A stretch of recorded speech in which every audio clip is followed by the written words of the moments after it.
Hello everyone, कैसे हैं आप सभी लोग। आज हम लेके आए हैं हमारा क्लास 8th का बहुत ही इंपॉर्टेंट चैप्टर जो है अर्थक्वेक, और जो मिड टर्म एग्ज़ाम होने वाला है उसमें ये चैप्टर इंक्लूड भी है और बहुत इंपॉर्टेंट चैप्टर है। तो आज हम अर्थक्वेक के बारे में पढ़ेंगे। और इससे पहले मैं आपको बता देना चाहूँगा कि एक चैप्टर आया था कंबस्चन, वो फुल 1 शॉट वीडियो था जिसमें एक 40 मिनट के अप्रॉक्स वीडियो में लगभग सब कुछ था, मतलब कि पूरा चैप्टर जो है उसमें था। तो अगर आपने उस वीडियो को नहीं देखा है तो उसे ज़रूर देख लेंगे एंड तक, ताकि आपका पूरा कॉन्सेप्ट जो है वो क्लियर हो जाए। तो चलिए स्टार्ट करते हैं अपना आज का वीडियो, चैप्टर अर्थक्वेक।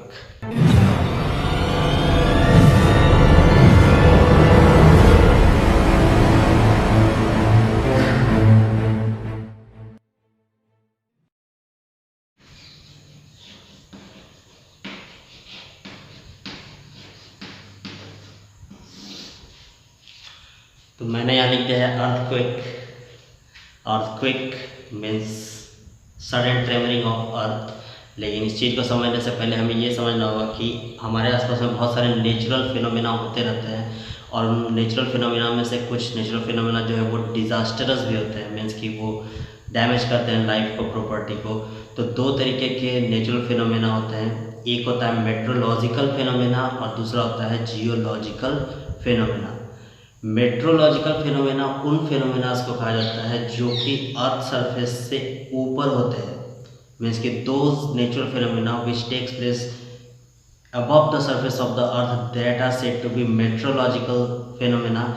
और जियोलॉजिकल फिनोमेना उनको कहा जाता है those phenomena which takes place inside the या below the surface of the earth. जो अर्थ सरफेस के नीचे होने वाले इवेंट्स हैं, फिनोमेना हैं, उनको हम कहते हैं जियोलॉजिकल। नाम से पता चल रहा है geo means related to earth. तो geological phenomena means these phenomena are related to the earth. तो कुछ फिनोमेना कैसे हैं, मेट्रोलॉजिकल फिनोमेना, और कुछ फिनोमेना कैसे हैं, जियोलॉजिकल फिनोमेना। जियोलॉजिकल फिनोमेना का एग्जांपल अगर हम देखें, मेट्रोलॉजिकल और जियोलॉजिकल। तो अगर मेट्रोलॉजिकल फिनोमेना का एग्जांपल देखें तो इसमें आता है क्या, इसमें आ जाता है आपका साइक्लोन, थंडरस्टॉर्म। ये सब कैसी चीजें हैं, ये जो है वो अर्थ सरफेस के ऊपर होने वाली चीजें हैं, ठीक है। जियोलॉजिकल फिनोमेना की अगर हम बात करें तो जियोलॉजिकल फिनोमेना में आपका आ जाता है वोल्केनो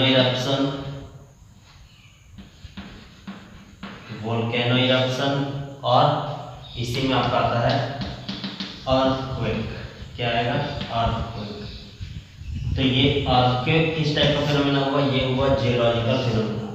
अब कहता क्या है कि जो जियोलॉजिकल फिनोमेना है उसमें अर्थक्वेक जो है इसको प्रिडिक्ट आज तक नहीं किया जा सका है, मीन्स कि एक्यूरेटली प्रिडिक्ट नहीं कर सकते हैं कि नेक्स्ट जो है वो अर्थक्वेक कब आएगा, कहाँ आएगा, कितने इंटेंसिटी का आएगा, कितना पावरफुल आएगा, ये प्रिडिक्शन नहीं हो सकता है। जबकि हम बात करें मेट्रोलॉजिकल फिनोमेना की, तो मेट्रोलॉजिकल फिनोमेना प्रिडिक्टेबल है। जैसे वेदर फोरकास्टिंग डिपार्टमेंट जो होता है वो प्रिडिक्ट कर देता है, वो बता देता है कि नेक्स्ट साइक्लोन कहाँ आने वाला है। आपने न्यूज़ में देखा होगा, उसमें बता देता है कि किस जगह पर जो है वो हाई प्रेशर एरिया बन रहा है, किस जगह लो प्रेशर एरिया बन रहा है, किधर से किधर जो है वो साइक्लोन का मूवमेंट होगा। ये सब कुछ जो है वो कुछ समय पहले ही पता चल जाता है, कुछ घंटों पहले ही पता चल जाता है। लेकिन अर्थक्वेक के बारे में कोई एग्जैक्ट इन्फॉर्मेशन नहीं मिलता है। तो ये जो है वो कैसा फिनोमेना है, ये अनप्रिडिक्टेबल है, इसको हम प्रिडिक्ट नहीं कर सकते, एग्जैक्टली प्रिडिक्ट नहीं कर सकते, ठीक है। तो ये दो चीज़ आपको समझ में आ गई होगी नेचुरल फिनोमेना में, मेट्रोलॉजिकल और geological. Meteorological which takes place above the surface of earth, geological which takes place below the surface of earth। meteorological is somehow predictable but geological is not predictable yet। तो यहाँ पे मैंने लिखा है definition earthquake का, और इस definition को समझते हैं। बहुत अच्छा डेफिनेशन आपकी बुक में दिया हुआ है। And earthquake is a sudden tremor और movement of the earth crust. Earthquake क्या है, एक सडन ट्रेमरिंग, अचानक से होने वाली हलचल, कहाँ, अर्थ क्रस्ट में होने वाली ट्रेमलिंग है, which last for a very short interval of time, जो कि बहुत ही कम समय तक के लिए होती है, 10 सेकेंड, 15 सेकेंड, 20 सेकेंड, ठीक है। इस टाइप से कुछ ही सेकेंड तक के लिए होती है। लेकिन ये काफ़ी ज़्यादा डेंजरस होती है क्योंकि सडन ट्रेमलिंग होती है। तो जो कुछ भी अर्थ सरफेस पे है वो सडनली ट्रेम्बल करने लगता है, वो मूवमेंट करने लगता है। इट ओरिजिनेट्स एट और below the surface of earth. ये अर्थ सरफेस के नीचे या अर्थ सरफेस पे ओरिजिनेट हो सकता है। तो अर्थक्वेक क्या हुआ? Earthquake is the sudden trembling of the earth surface. ठीक है, इसका कॉज क्या है उसके बारे में बात करेंगे, लेकिन पहले ये समझते हैं कि अर्थक्वेक क्या हुआ। कहता है कि हर साल जो है वो लगभग 1000 से ज़्यादा, मोर देन 1000 अर्थक्वेक जो है वो मेजर अर्थक्वेक्स आते हैं। कैसे अर्थक्वेक आते हैं? मेजर अर्थक्वेक आते हैं। अर्थक्वेक दो तरीके के हो सकते हैं, माइनर अर्थक्वेक और मेजर अर्थक्वेक। माइनर अर्थक्वेक जो है वो बहुत वीक स्ट्रेंथ वाले होते हैं, उनका इफेक्ट उतना एक्सटेंड नहीं करता है, मतलब वो उतना ज़्यादा जो है वो हमारे ऊपर डेंजरस इफेक्ट नहीं डालता, डैमेजिंग इफेक्ट नहीं डालता है। कौन? माइनर। लेकिन मेजर जो है वो मेजर वाला काफ़ी ज़्यादा हार्मफुल इफेक्ट हमारे ऊपर डालता है। तो every year more than 1000 earthquakes strikes all over the world, लेकिन उसमें से सब जो है वो ज़्यादा डेंजरस नहीं होते हैं, कुछ ही जो है वो बहुत ज़्यादा खतरनाक होते हैं। और अगर बात करें कि अर्थक्वेक कितने डेप्थ तक आता है, तो अर्थक्वेक जो है वो अर्थ सरफेस के अंदर 720 किलोमीटर के डेप्थ तक आता है। अर्थक्वेक जो है वो 720 किलोमीटर के डेप्थ तक आता है, लेकिन जिसका इफेक्ट हम तक पहुंचता है वो उसका डेप्थ जो है वो 70 किलोमीटर होना चाहिए। मतलब कि 70 किलोमीटर अर्थ सरफेस से नीचे वाला ही जो अर्थक्वेक होगा वही डैमेजिंग इफेक्ट हम तक ला सकता है। और अगर उससे ज़्यादा डेप्थ में अगर ट्रेमलिंग हो रही है तो उसका इफेक्ट हम तक नहीं पहुंच पाता है। बात समझ में आई? जैसे अर्थ सरफेस का पूरा डायमीटर अगर देखा जाए तो अर्थ सरफेस का डायमीटर जो है वो 6400 किलोमीटर है। सोच लो कितना है, 6400 किलोमीटर। इसमें 720 किलोमीटर तक के डेप्थ वाला जो है वो वहाँ तक मतलब अर्थक्वेक आते हैं, लेकिन हम तक जो अर्थक्वेक का इफेक्ट आएगा वो कितने डेप्थ तक होना चाहिए? वो होना चाहिए 70 किलोमीटर तक का ही उसी का इफेक्ट हम तक पहुंचता है। तो हमने बात की किसकी? हमने देखा कि मेजर अर्थक्वेक क्या है, माइनर अर्थक्वेक क्या है। अब ये समझते हैं कि फोरशॉक्स और आफ्टरशॉक्स क्या होते हैं। तो अब दो बहुत इंपॉर्टेंट टर्म है हमारे पास, फोरशॉक्स और आफ्टरशॉक्स। इनको समझते हैं कि कैसे ये अर्थक्वेक के साथ रिलेटेड है। तो फोरशॉक्स को कहता है कि ये वीक अर्थक्वेक होते हैं। मेजर अर्थक्वेक, मेन अर्थक्वेक के आने से पहले जो छोटे छोटे अर्थक्वेक आएंगे उनको हम कहेंगे क्या? फोरशॉक्स। और जब मेजर अर्थक्वेक आ जाएगा वो तो खुद हो ही गया मेजर अर्थक्वेक। और मेजर अर्थक्वेक आने के बाद भी कुछ समय तक जो छोटे छोटे अर्थक्वेक आते रहते हैं, कुछ सप्ताह, कुछ महीनों या कुछ साल तक भी, वो छोटे छोटे अर्थक्वेक जो होते हैं उन्हें कहा जाता है आफ्टर शॉक्स। इसे हम इस तरीके से भी समझ सकते हैं, जैसे दीपावली में आप क्रैकर्स यूज़ करते हैं, पटाखे, तो क्या होता है कि जो बड़ा वाला क्रैकर होता है उसे कुछ देर तक के लिए बचा के रखते हैं, पहले छोटे छोटे क्रैकर्स को जलाते हैं। तो वो जो छोटे छोटे क्रैकर्स जलाए उससे जो छोटा छोटा धमाका हुआ वो सब क्या थे? वो सब थे फोरशॉक्स। ऐसे समझ सकते हैं। उसके बाद फिर बड़ा जो बचा के रखा था स्टार्टिंग से उसको जलाया, तो वो क्या था? वो था अर्थक्वेक, मेजर अर्थक्वेक। और उसके बाद छोटे छोटे कुछ और बच गए तो उन्हें आज कल दीपावली के 2-3 दिन 4 दिन बाद तक भी हम जलाते रहते हैं, तो उन्हें क्या करते हैं? उन्हें कहते हैं आफ्टर शॉक्स। ऐसे समझ सकते हैं कि मेजर अर्थक्वेक आने से पहले जो आएंगे वो हो गए फोरशॉक्स, मेजर अर्थक्वेक तो हो गया, और फिर मेजर अर्थक्वेक के आने के बाद जो आएंगे वो होगा क्या? After shocks. लेकिन साइंटिस्ट अभी तक ये प्रेडिक्ट नहीं कर सकते कि जो अर्थक्वेक आज आया है वो अर्थक्वेक ही अर्थक्वेक है कि वो माइनर अर्थक्वेक मीन्स कि फोरशॉक्स है कि वो क्या है, मतलब ये प्रिडिक्ट नहीं किया जा सका है अभी तक। नहीं करने में हम लोग एबल नहीं है अभी तक, ये प्रिडिक्शन के बियॉन्ड है। ठीक है, हर दिन लगभग 800 से ज़्यादा earthquake all over the world आते हैं सभी जगह। मतलब हो सकता है अभी भी धरती जो है वो यहाँ सडन ट्रेवलिंग कर रही हो, लेकिन वो 720 किलोमीटर के डेप्थ से नीचे हो और उसका इफेक्ट हम तक नहीं आ रहा हो, मतलब 70 किलोमीटर से नीचे उसका इफेक्ट हम तक नहीं आ रहा हो। तो अर्थक्वेक आते रहते हैं कंटिन्यू पूरे वर्ल्ड में, हर दिन 800 अर्थक्वेक्स हो सकते हैं, लेकिन ज़रूरी नहीं कि सबका इफेक्ट हम तक पहुँचे ही। तो आई थिंक कि आपको फोर्स ऑफ आफ्टर शॉक्स और अर्थक्वेक जो है वो क्लियर हो गया होगा। चलिए बात करते हैं नेक्स्ट टॉपिक की। नेक्स्ट टॉपिक है वो है effects of an earthquake. Earthquake के क्या क्या इफेक्ट हो सकते हैं। तो अर्थक्वेक का इफेक्ट अच्छा तो होगा नहीं, जब भी होगा बुरा ही होगा। तो क्या क्या डैमेजिंग इफेक्ट है उसके बारे में हम बात कर रहे हैं। तो फर्स्ट जो है वो कहता है कि damage to buildings, bridge and dams. Earthquake जब आते हैं, मेजर अर्थक्वेक अगर आ रहे हैं तो वो डैमेज कर सकते हैं बिल्डिंग्स को, बिल्डिंग्स गिर सकती हैं, ब्रिज जो है वो टूट सकते हैं, डैम्स जो है वो टूट सकते हैं और डैम्स का सारा पानी जो है वो आ सकता है। आपने कई बार न्यूज़ में देखा होगा कि कहीं पे अगर अर्थक्वेक आया तो क्या होता है। ग्रेट लॉस ऑफ लाइफ हो सकती है। सपोज कि मल्टी स्टोरेज बिल्डिंग्स होती है बड़े मेट्रोपॉलिटन सिटीज़ में और पूरा का पूरा बिल्डिंग जो है वो एक झटके में गिर जाए अर्थक्वेक आने से, तो क्या होगा कि ग्रेट लॉस ऑफ लाइफ होगी। हर फ्लोर पे कितने सारे लोग, और वो मल्टी स्टोरेज 70-80 स्टोरेज वाली बिल्डिंग जो है वो सडनली कोलैप्स कर जाती है। तो वहाँ पे क्या होगा, great loss of life, great loss of property हो सकती है। डैम्स अगर टूट जाते हैं, ब्रिज टूट जाते हैं तो फ्लड्स आ सकता है।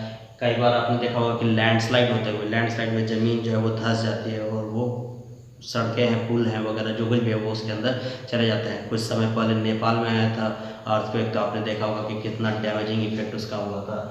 उसके बाद जो है यही अर्थक्वेक सुनामी भी ला सकता है। अब सुनामी क्या होता है, सुनामी ह्यूज वाटर वेव्स आते हैं और सुनामी तब क्रिएट होते हैं जबकि ये अर्थक्वेक जो है वो सी सरफेस के अराउंड क्रिएट होता है। मतलब सी सरफेस पे अगर ये अर्थक्वेक आता है तो वहाँ पे प्लेट्स के मूवमेंट की वजह से वाटर जो है वो काफ़ी हाई स्पीड के साथ और अपने कोस्टल एरियाज़ की तरफ मूव करता है। और उस समय वाटर की स्पीड जो है वो अप्रॉक्सीमेटली 960 किलोमीटर पर आवर होती है, यानी 1 घंटे में 960 किलोमीटर पर आवर। सोचो यहाँ से दिल्ली जो है वो लगभग 900-950 किलोमीटर है, 1 घंटे में दिल्ली जाना इतनी तेज स्पीड के साथ में ह्यूज वाटर वेव्स।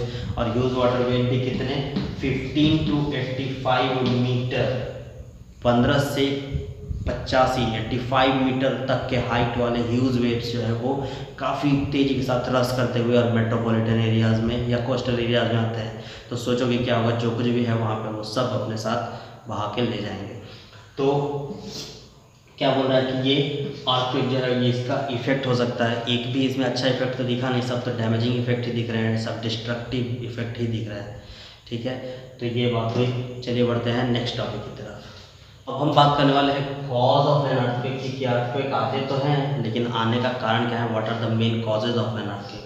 तो अर्थक्वेक आने का मेन रीज़न जो है वो है अर्थ के अपर क्रस्ट के नीचे जो लिथोस्फेरिक प्लेट्स हैं उनका मूवमेंट, यानी कि अर्थ क्रस्ट के नीचे जो प्लेट्स प्रेजेंट हैं उनका मूवमेंट।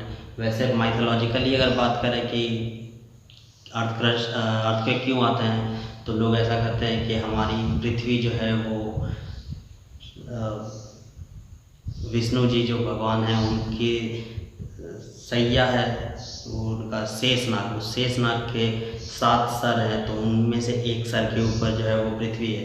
तो जब एक सर पर से वो उठा के दूसरे सर के ऊपर डालते हैं तो अर्थक्वेक आता है, फिर दूसरे से तीसरे में डालते हैं तो वो अर्थक्वेक आता है। तो ये अर्थक्वेक्स आने का मेन रीज़न जो है वो लिथोस्फेरिक प्लेट्स का मूवमेंट है। ठीक है, जो लिथोस्फेरिक प्लेट्स जो है वो अर्थ सरफेस के बिलो है।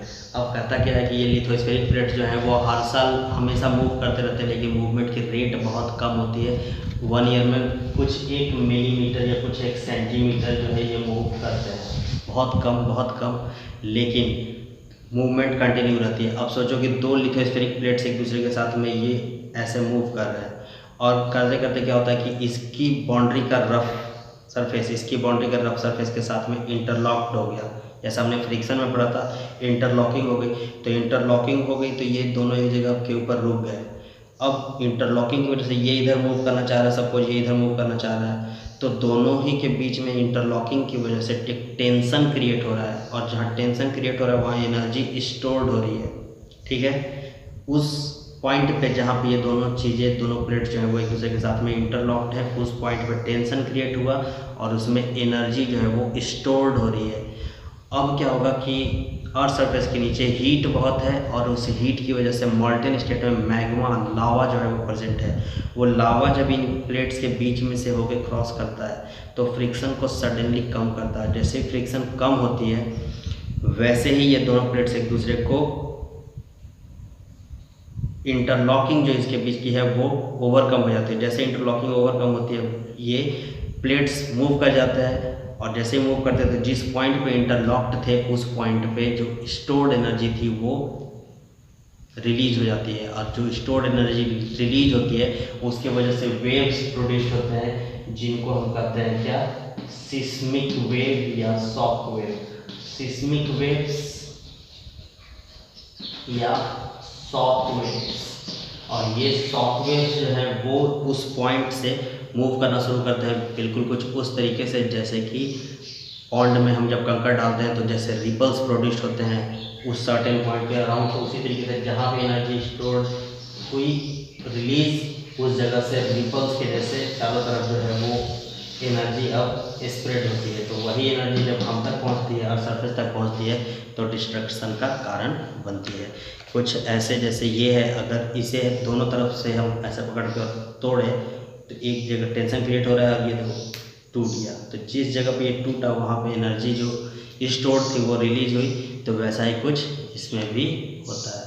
बात समझ में आई कि कॉज ऑफ अर्थक्वेक क्या है। तो कॉज ऑफ अर्थक्वेक है movement of the lithospheric plate due to which there is an interlocking between the plates, and when molten magma come in between these plates, then the plates suddenly get free from each other, and at that point where there was interlocking, that point energy is released, and those energy produces the seismic waves which are also said to be the shock waves, and these shock waves leads to the earthquake which takes place above the surface of earth।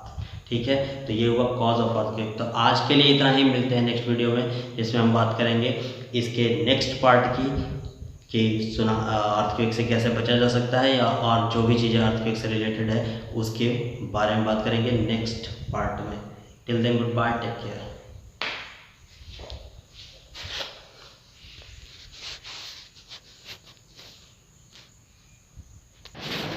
Thanks for watching, and if you like the video and you want more of this type of educational video, then please subscribe the channel and don't forget to press the bell icon.